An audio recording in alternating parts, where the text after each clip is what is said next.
ಒಡೆದ ಮನಗಳು ನಾಡಿಗೆ ದ್ರೋಹ ಬಗೆದಿವೆ. ನೆಲ ಜಲ ಭಾಷೆಯಂತ ಆರ್ಭಟಿಸ್ತಾ ಇದ್ದವರು ಕಾರಣವೇ ಕೊಡದೆ ದೂರ ಆದ್ರು. ವಾಟಾಳ್ಗೆ ಸಿಗದ ಬೆಂಬಲದ ಕಾರಣ ಹೋರಾಟ ಕೇವಲ ಪ್ರತಿಭಟನೆಗೆ ಸೀಮಿತ ಆಯಿತು. ಫೈನಲಿ ಕಾವೇರಿಗಾಗಿ ಕರೆ ನೀಡಿದ್ದ ಕರ್ನಾಟಕ ಬಂದ್ ಫೇಲ್ ಆಗೋಯ್ತು. ಸಿಎಂ ಧನ್ಯವಾದ ಹೇಳಿದರು. ಇಂದಿನಿಂದ ಮುಂಗಾರಿನ ಅಧಿವೇಶನ ಆರಂಭವಾಗಿದೆ. ಡಿಕೆಶಿ ಸಂಭ್ರಮದಲ್ಲಿ ಸದನದ ದ್ವಾರ ಸಿಎಂ ಪೀಠಕ್ಕೆ ನಮಸ್ಕರಿಸಿದ್ರು.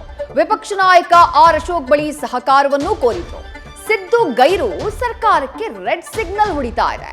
ಹೆಬ್ಬಾಳ್ಕರ್ಗೆ ಈಡೇರದ ಹೆಬ್ಬಯಕೆ ಹಣೆ ಬರಹದ ಕೈಸನ್ನೆ ಮೂಡಿಸಿದೆ.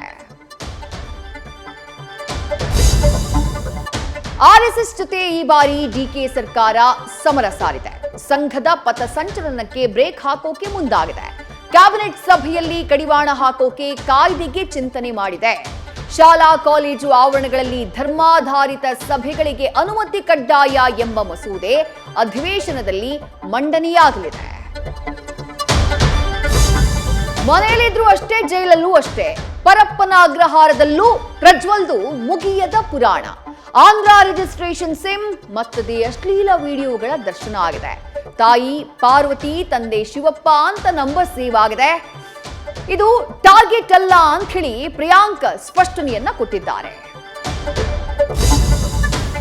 ಕರ್ಮ ಎಲ್ಲಿ ಹೋದ್ರೂ ಬಿಡ್ತಾ ಇಲ್ಲ.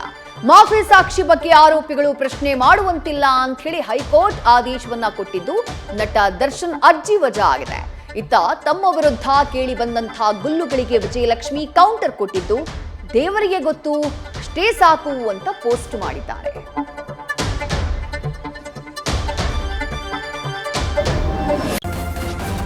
ನ್ಯೂಸ್ ಫಸ್ಟ್ ನಿರ್ಭೀತಿಯಿಂದ ನಿಮ್ಮ ಪರವಾಗಿ.